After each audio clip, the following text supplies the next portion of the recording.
YSR party Jaganmohan Reddy మీద short sheet దాఖలు చేస్తున్నాం.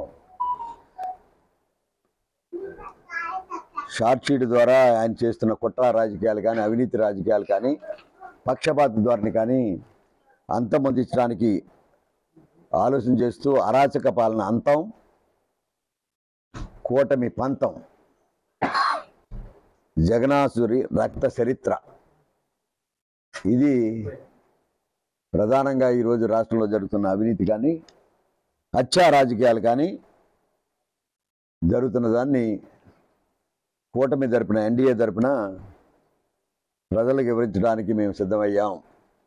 దాంట్లో బాగానే ప్రజల దగ్గరికి వెళ్ళి ఓటు అడుగుతూ ఉన్నాం. ఎన్డీఏని ఎందుకు గెలిపించాలని ఆలోచన చేస్తూ ఉన్నాం.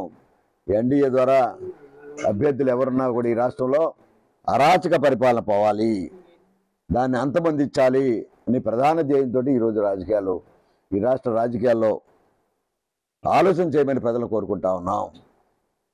ప్రజల తరపున అవినీతి రాజ్యాన్ని అంతమొందించే కార్యక్రమంలో మీ సహకారం కావాలని చెప్తా ఉన్నాం. మీ ఆలోచనలు మభ్య ప్రపంచాన్ని వేడండి అని చెప్పడం, డబ్బు అహంకారంతో తిట్టి సారా డబ్బు, ఇసుక డబ్బుతోటి ఓట్లు కొలాలని చూస్తే మోసపోకండి అని చెప్పడానికి సిద్ధంగా ఉన్నాం.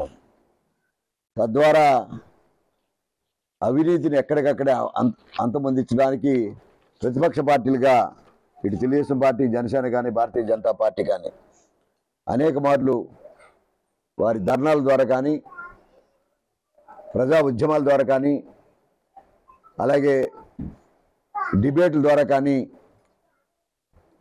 పత్రిక మిత్రుల ద్వారా ప్రజలకు అందించే సమాచారాన్ని కానీ చేసిన సందర్భంగా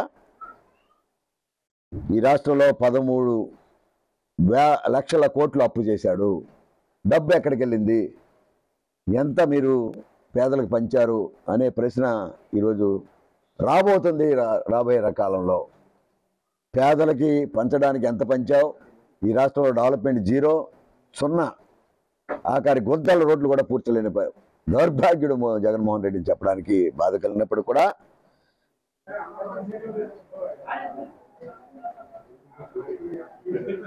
ప్రతి ఒక్కరి మీద సుమారు 10 లక్షల రూపాయలని ప్రతి సామాన్య మానవుడి మీద ఈ రాష్ట్రంలో అప్పులు భారం చేశావు. కల్తీ సారాతోటి సుమారు 3 లక్షల మంది ప్రాణాలు కోల్పోయారు. దీనికి బాధ్యుడు హత్యా రాజకీయాల్లో జగన్మోహన్ రెడ్డి కల్తీ సారాతోటి అంతమొందించారు.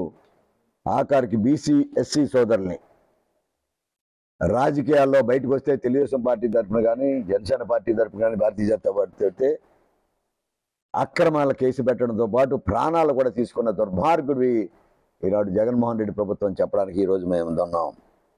అత్యంత ఆదరణ పొందిన చంద్రన్న బీమాను కూడా ఎత్తేసావు.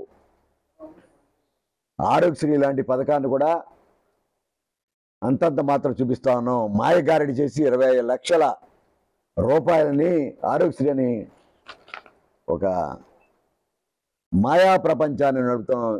నీకు దమ్ము ధైర్యం ఉంటే 25 లక్షలు ఎవరికైనా ఒక్కరి పాటించి ఇచ్చావా చెప్పండి అని చెప్పడానికి మేమందరూ కూడా ఎన్డీఏ కూటమి తరపున ప్రశ్నిస్తూ ఉన్నాం. మీరిచ్చింది ఈరోజు, ఆ రోజు కూడా 2,50,000 మాత్రమే ఆ కుటుంబానికి ఖర్చు చేస్తున్న మాట వాస్తవమా కాదని చెప్తా ఉన్నాం.